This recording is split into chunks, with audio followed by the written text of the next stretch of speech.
ते म्हटले की सरसकट मराठ्यांना कुणबीमधनं आरक्षण देता येणार नाही. नाही, याच्यामध्ये जस्टिस शिंदे समितीचा पहिला दुसरा अहवाल आला.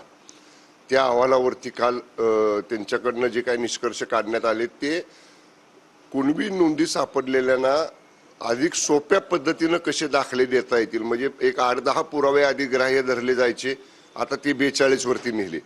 म्हणजे जस्टिस शिंदे समिती गठीत झाल्यानंतर जे मिळत नव्हते ते 2.25 लाख दाखले दिले आपण, कुणबी नोंदी शोधल्या.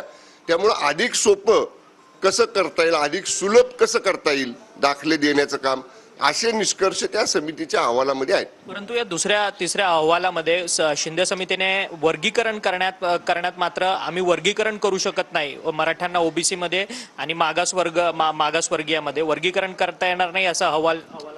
बघा, जेव्हा एखादं कमिशन नेमलं जातं किंवा एखादी समिती नेमली जाती, त्या समितीची कार्यकक्षा त्यांना ठरवून दिलेली असते.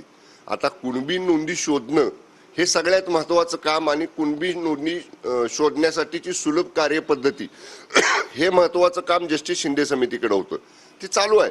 आता मान्य जरांगे दादांची मागणी होती की त्याला मुदतवाढ द्या.